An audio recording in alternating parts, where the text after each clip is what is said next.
That's it, it's over. I'm not going to be able to do it.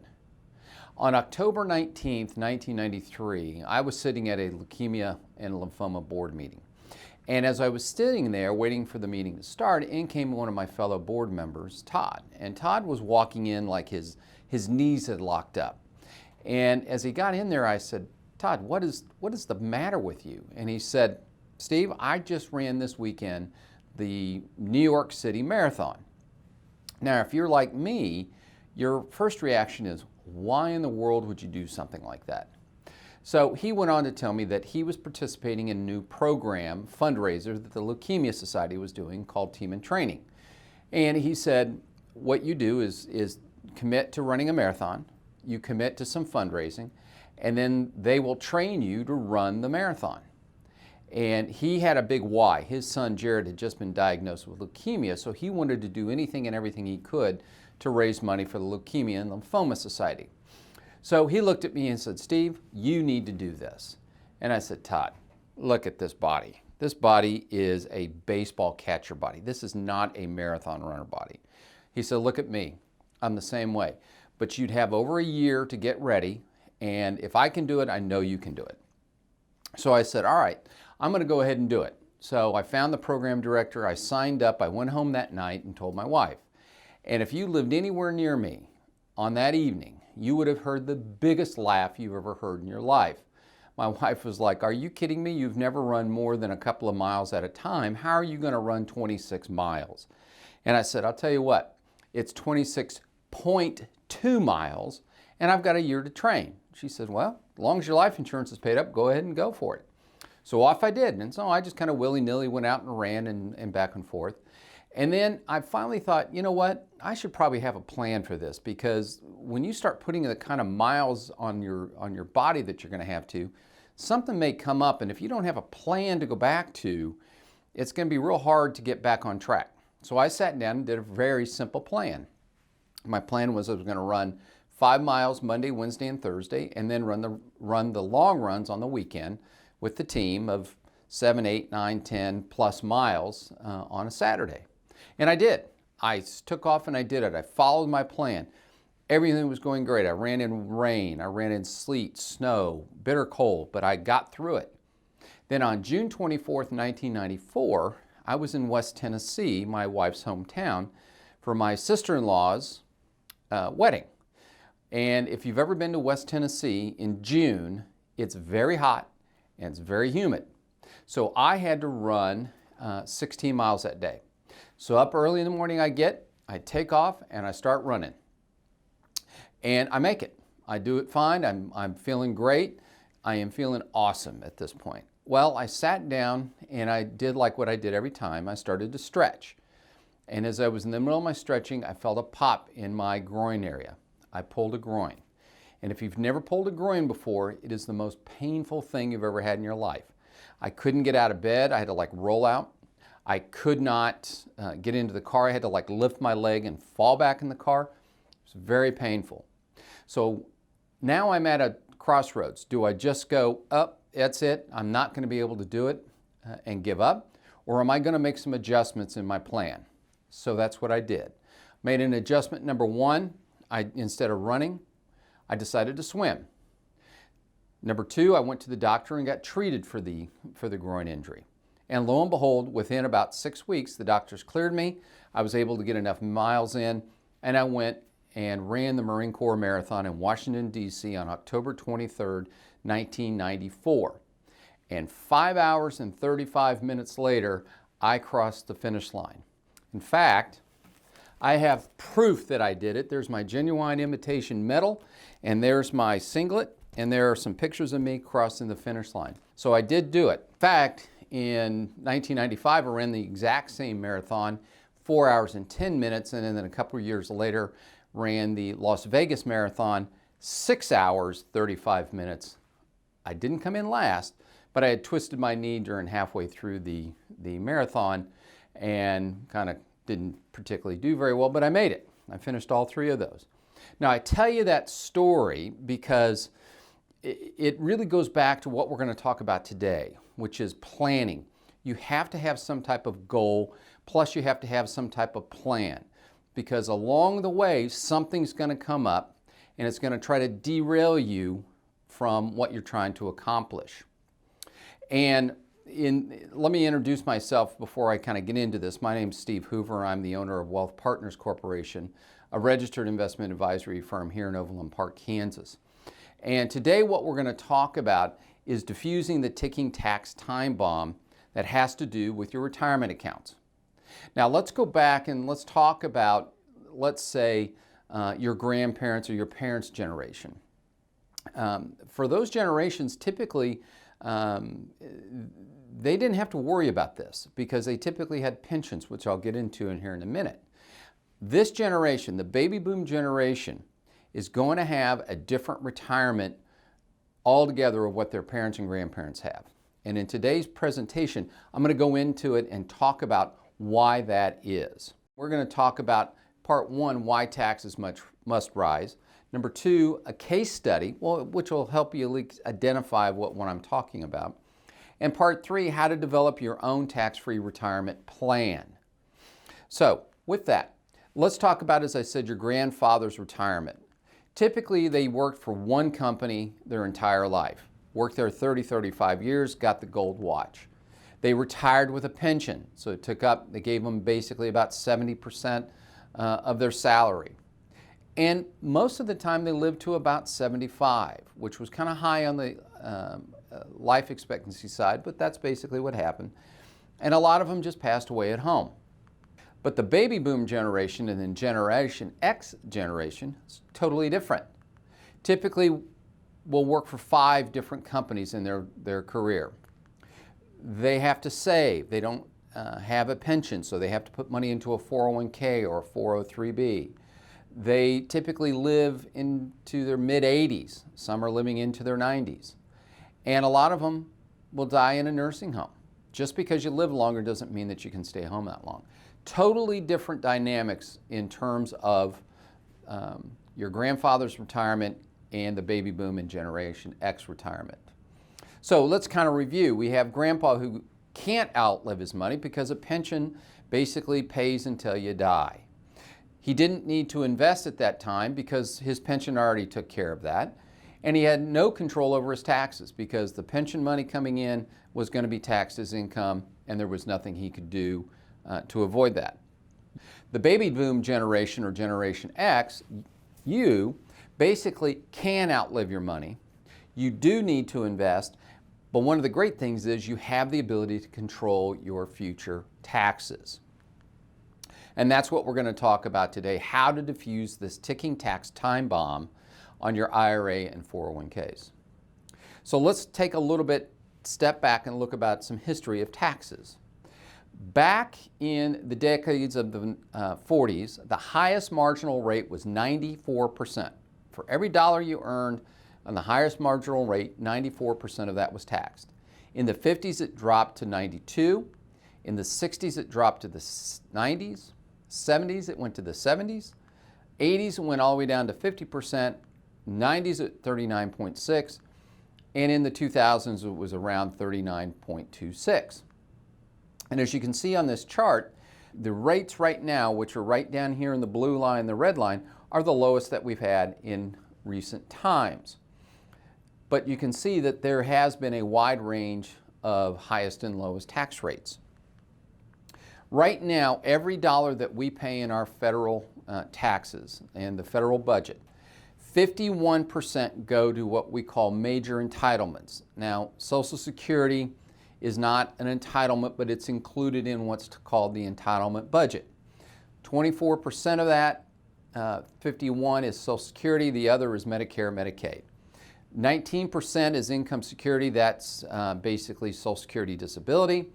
17% to the national defense, 7% goes to the net interest. Everything else is either borrowed or has very little going out of the budget. The other issue we have going forward right now is that our population is getting older. As I said, back in the generation of your grandparents, life expectancy was under 75. Today, life expectancy is into the mid-80s and continuing to go up. And as you can see on the chart, people are living longer. People in 75 plus part of the population is getting longer. So we're living longer, which means that puts a stress on the Social Security and Medicare programs. This gentleman right here, some of you may know who he is. His name's Charles Ponzi. And Charles Ponzi was famous for the Ponzi scheme. And a Ponzi scheme is this: basically bringing in new money to pay people who got in later that money. And it just goes in a cycle. So all the new money coming in is paying previous investors, and at some point that breaks down because there's not enough new money coming in to pay people on who came in first.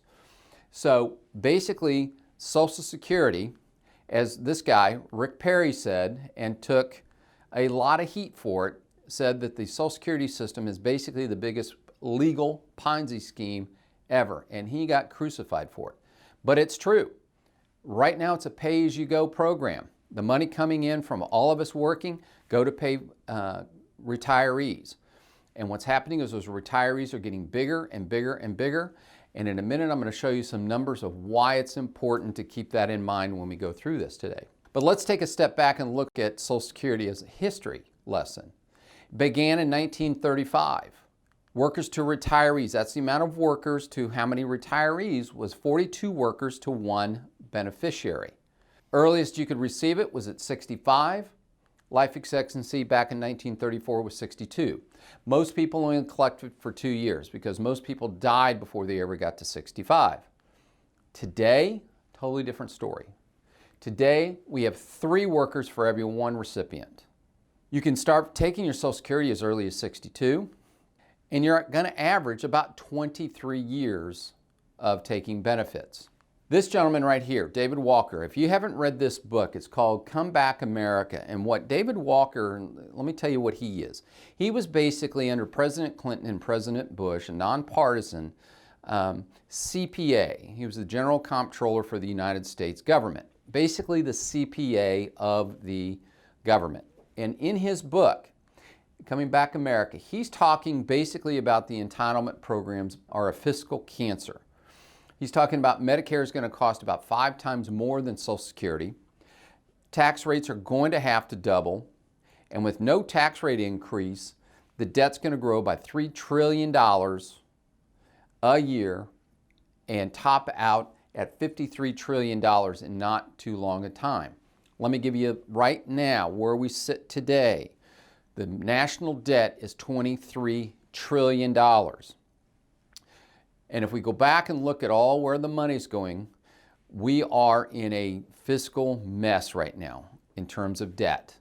And that's what David Walker's talking about. And what he's saying is, basically, if we don't get a handle on the debt, what's going to happen is, by 2024, 92% of all the money coming in from our taxes are basically going to pay Social Security, Medicare, Medicaid, and the interest on the national debt. Everything else is going to have to be borrowed. And then ultimately what's going to happen is, in not too distant a future, only one line item on the budget is going to be paid, and then we're going to have to borrow everything else.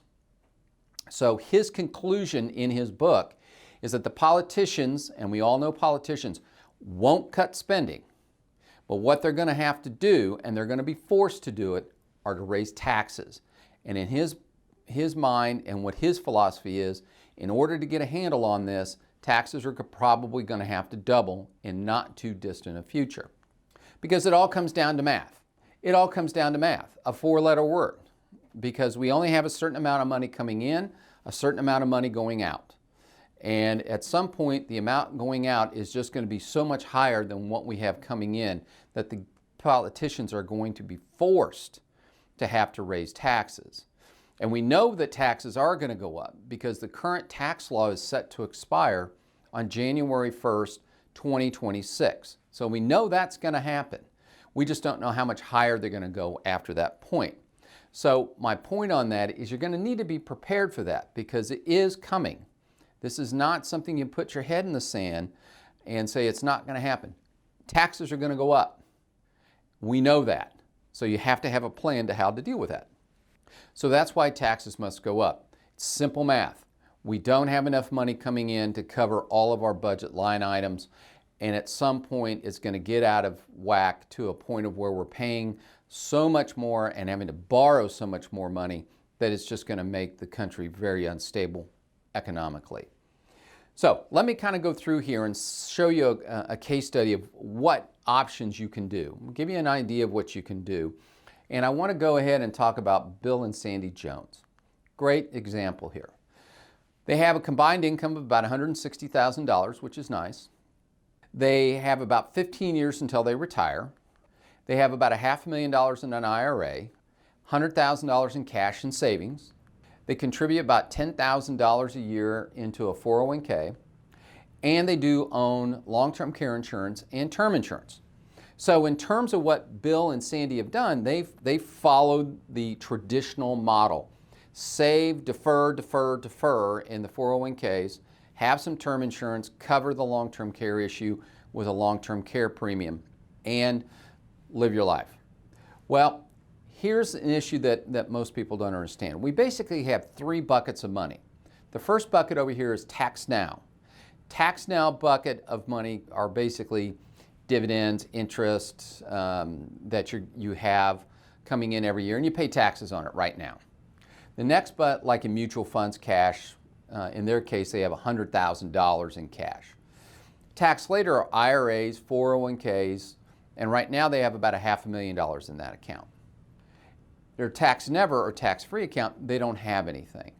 And for 99% of the people I work with and talk to, the bulk of their money is sitting right here in the tax later account.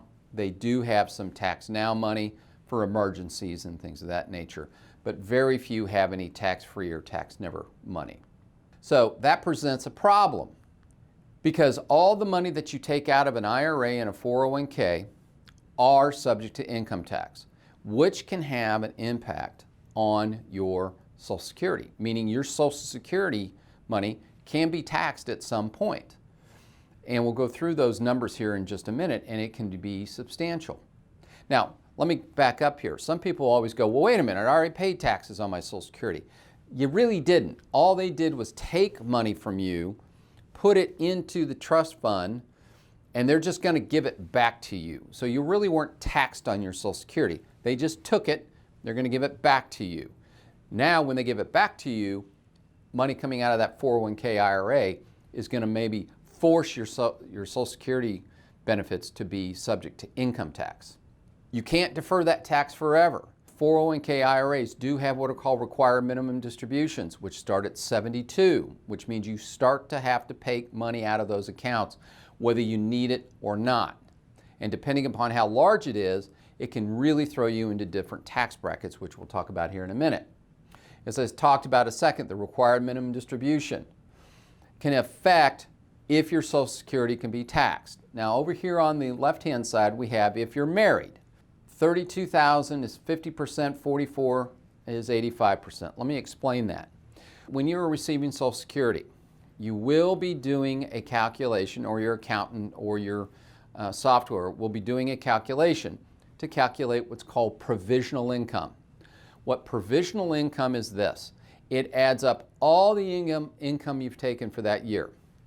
Interest, dividends, tax-free interest if you're still working, capital gains off your mutual funds or anything that you sold at a gain, 1099 income, trust income, IRA income, 401k income, pension income, adds it all together. Then they take half of what you're receiving in Social Security and add that together. And if you're a married couple and you exceed $32,000, half of it's going to be subject to tax. If you exceed $44,000, 85% of the Social Security that you receive will be subject to income tax. If you're single, $25,000 of provisional income or above, half of your Social Security will be taxed. But if you exceed $34,000 in provisional income, 85% of your Social Security can be taxed. So by taking that minimum distribution, in my experience, is throwing these people into the 85% side. So what can you do about it? As I said, unlike your grandparents, you have an opportunity to do something with a plan and take some strategies to solve this issue. So one is to cap or reduce the amount of money going into a deferred account. We have been brainwashed into defer, defer, defer, defer, and then ultimately pay the tax. Well, what's going to happen is you're ultimately going to have to pay the tax, and with current rates and future rates more than likely going up, it doesn't make sense to just continually defer your money because it's either going to be taxed to you or to your beneficiaries. You want to start funding a tax-free account. You want to start getting money into an account that you ultimately can pull out and pay no income tax on. And number three, you want to convert some of those tax-deferred accounts, IRAs, 401ks, into tax-free accounts. So what we're trying to do is shift as much money as we can from the tax later bucket into the tax-free bucket. The other part is maybe we want to reduce how much money we have in the cash bucket or the emergency fund. Some people tend to have way more cash sitting in a taxable account where they're just like, that's there for an emergency. Well, sometimes having too much money in that account can generate additional income that's going to contribute to some of your Social Security being taxed, and you're sometimes paying taxes on money that you're not using. You want to have an emergency fund, absolutely, but you don't want to overfund the emergency fund. And lastly, we want to look at ways of taking tax-free distributions, believe it or not, from our IRA and 401k, which I'll get into here in just a few minutes. So, when I'm talking about capping or reducing the amount going into your 401k, I am by no means saying don't save in your 401k. What I am saying is cut the amount of money that you're putting into the deferred portion into it up to the match. If your company says we'll match 3%, 100% of 3% that you put in, well, put in that 3%. Get your free money. After that, you want to put the remaining amount of money into a tax-free vehicle, in which we'll go over a couple of options here in just a minute. What that means to you is, so let's say, for an example, we have been putting $20,000 a year into the tax-deferred part of our 401k, but they're only going to match up to 10. So that means we have $10,000 that we need to start putting into a tax-free vehicle. Well, if you do that, you're going to be paying taxes on that $10,000. At about 30% tax, you're going to have net of about $7,000 that you'll be able to use to put into a tax-free vehicle. Yes, you're going to have to pay taxes on it now. Think of it this way. In this tax-free vehicle, you're paying tax on the seed, not the harvest, not on the growth of that $7,000. Also, one of the issues that we have is if you're under 59 and a half, any money you take out of a IRA or 401k is going to be subject to a 10% penalty and taxes. Well, the way we can get around the 10% penalty is with what's called a 72T withdrawal. And it's based on your age and it's based on how long it is before you reach 59 and a half. So in this, as I said, it allows you to take out money without paying the 10% penalty. You'll still have to pay the tax, but you just won't have that 10% penalty. So in this case, let's say if you're a 50-year-old, that's about 5% of the value of an IRA coming out. In the example we had with the Joneses, they have about $500,000 in their IRA, but they're under 59 and a half. We can take out about $25,000 a year. We're going to pay taxes on that, so we have about $17,500 with which we can reposition into a tax-free vehicle. We add that to the $7,000 that we freed up by not putting it into the 401k tax-deferred side, so we're sitting at about $24,500 that we can do something with going forward. So we want to start funding those tax-free accounts. So tax-free account number one is what's called a Roth IRA. And a Roth IRA basically says this: if you put money in, and it will grow tax-free until you start taking it out. So in our case, each person can put $7,000 a year into a Roth IRA. In this case, they can put away $14,000 into that Roth IRA for both Bill and Sally. Now, to keep in mind, there's a couple things. They have some income limitations. If you exceed $200,000 in adjusted gross income as a married couple, you can't do a contributory Roth IRA. If you exceed $139,000 as a single person, you can't put any money into a contributory Roth IRA. So we have to look at different areas that we have available to put that money in. So keep that in mind whenever you look at a Roth IRA. Now, we can do what's called a backdoor IRA. Now, a backdoor IRA is basically like this. Step one is we set up what's called a non-deductible IRA. That means the money that goes into the IRA is not deductible. So we put that money in on Monday into a non-deductible IRA. On Tuesday, we convert that to a Roth IRA. Because here's the deal. When you convert a Roth IRA, it doesn't matter how much money you earn. You can always convert part of your IRA into a Roth IRA. It doesn't matter. Bill Gates can convert his IRA to a Roth IRA. The reason why we use a backdoor is that if somebody is a high income earner, they can't get money into a Roth contributory, but we can get the same amount in if we do a backdoor or a conversion of an IRA. That's what's called a backdoor IRA. There's also permanent life insurance that's available. And permanent life insurance has a variety of different advantages. Number one, the growth is tax deferred. We can take money out tax-free. We can leave a death benefit that's tax-free to the beneficiaries. There's long-term care protection within this particular plan, and that will basically get rid of the long-term care premiums and the term insurance premiums. So it's kind of an option all in one to give you retirement income, a death benefit to the beneficiaries, all tax-free, and then if you need it for a long-term care issue, it's there for you as well. The other issue with this is there's no maximum of contribution. Doesn't matter how much money you earn. You can put in as much money into these particular solutions as you want. Now, let's talk about converting a tax deferred to a tax-free. So in order to do this, we have to do it over time. You can't do it all at once. But everyone can do what's called a buyback IRA, and that's just basically conversion of a IRA to a Roth. And in our case, we have $24,400 that we freed up, remember, from our 401k and our contributory. We take out the 14 that we're going to go ahead and put into a Roth IRA, contribute to a Roth IRA, because the Joneses are underneath the $206,000 of income, so they can do that.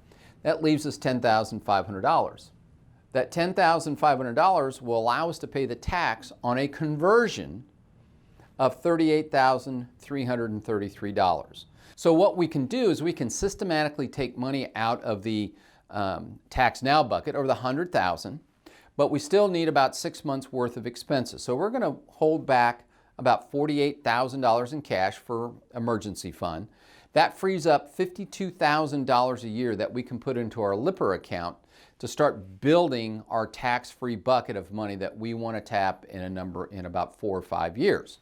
Let's talk about take tax-free withdrawals out of your 401k and IRA during retirement. Now, we have to step back here and think that we've done some strategies to keep their IRA at around $500,000. So we're 15 years into the future, they're sitting on about $500,000 in an IRA. So in step one here, we're talking about the standard deduction. We all have a standard deduction of about $26,600. What that means is if we keep that IRA down to about $500,000, their minimum distribution coming out of that IRA is about $23,000, which is less than what their standard deduction is. And what that means is they don't have to pay any taxes on that required minimum distribution. But this all hinges on putting plans in place well before they were 72 to keep that IRA at or below $500,000. If that IRA balloons to $1 million, this does not work. So part of the plan here is to keep, if you want to take tax-free withdrawals from your 401k and IRA at required minimum distribution time, is plans have to be put in place, strategies have to be put in place to keep that IRA down to about $500,000. So their change in cash flow basically goes, the funding of the 401k, instead of $10,000 going in additional, we're going to take $7,000. The 72T withdrawals coming out of their IRA is about $17,500 a year. We're taking part of their excess cash reserves. So in other words, we don't have $100,000 in savings. We now have 48, so that frees up 52,000. And we get rid of the long-term care and term insurance, which is about $10,000 a year. So we have about $86,500 with which to reposition into a tax-free vehicle. So let's do a review of Bill and Sandy Jones's situation. First of all, what they're going to do is they're going to be able to take out less and tax-free on their 401ks and IRA, and making those distributions tax-free because of some of the strategies we talked about today. Then the other part is they're going to get annual income from the life insurance and the Roth accounts tax-free as well, which is going to make their Social Security benefits tax-free. So again, they're going to be able to take out tax-free withdrawals out of their 401ks and IRAs because we've been able to manage the growth of those accounts to make those tax-free. We're able to take money again out of their IRA, their Roth IRA, and their insurance policy tax-free, which makes their Social Security benefits tax-free. This is what we call a tax-free retirement, but it takes some planning and some work to do this. This just doesn't happen overnight. So what's your next step? You have to develop your retirement rescue plan, and plan is very important. So far we've also talked about why taxes must go up. I've given you a case study of some strategies to use on this. Now let's talk about how to develop your retirement rescue plan. So step one is categorize your money. Again, we have to categorize our money into tax now, tax later, and tax never. Now, one of the things to do is determine how much money you can really move into a tax-free account by not kicking yourself into a higher tax bracket. So what this shows right here are the tax brackets: 10, 12, 22, 24, 32, 35, and 37. The highlighted part here, I'm giving you an example, is saying if you have a taxable income of about $165,000, that means you can play with or reposition about $52,457 into a tax-free vehicle and not kick yourself into the 24% tax bracket. We don't want a tax bracket jump. So what this chart does is it shows you how much money you can move to do a tax-free retirement strategy. Again, $52,400. Now, step three, if we're calculating a 72T distribution, we use this little chart, and depending upon your age, depending upon how much money is in the IRA at the time, it will tell us how much you can take. So in this case, for this example, 72T for an individual has $382,000 in it. They're 50 years old. Take about $15,769 out every year and reposition that into a tax-free vehicle. One of the other parts is we have to know if we can do a contributory Roth. And in this case, we're looking at the Roth eligibility. Now, I'm talking about a contributory. I'm not talking about a Roth 401k. There is no income limitation. This is just if you can put $7,000 per person into a contributory Roth. That's what I'm talking about here. If you're married jointly, filing jointly, you can go up to, if you exceed $206,000 of a modified adjusted gross income, you can't do one. From 196 to 206, they'll start to phase it out. So you might only be able to get $1,000 into it, not $7,000. But keep that 206 in mind. If you're married filing separately, if your income is over $10,000, you can't do it. If you're single, anything above 139 in modified adjusted gross income, you can't do it either. Again, it starts to phase out between 124 and 139. You need to know what these are. You need to know if, in fact, you can do these. So, what we want to do is we want to do a 5-step plan. We want to look at doing systematic Roth conversions. B, does it make sense to do any annual Roth funding? Can we? Do we want to switch to a Roth 401k? Does it make sense to cap contributions to your 401k? Does it make sense to do 72T withdrawals? And does it make sense to fund a life insurance policy? These are all the strategies that we have in place, and some can be used in combination, some can be used singly. But basically, these are the things that we need to use to develop your tax-free retirement process. Because really what we're trying to do in a tax-free retirement is make sure that your distributions from your IRA are tax-free. We want to make sure your Social Security benefits are not tax-free. And we want to make sure that the benefits, that if you don't spend the money, it goes to the beneficiaries tax-free as well. So we want to make this a total tax-free retirement for everybody. But the devil's in the details. And this is complicated. And you know if you need help on this. And if you want me to go over this, some additional strategies, or discuss some of these strategies, you can always reach out to me at 913-685-3207, or you can email me at steveh@wealthpartnerscorp.com, and I'll be happy to visit with you. We'll schedule a time for a conversation to go through this. I will take you through what's called the Retirement Edge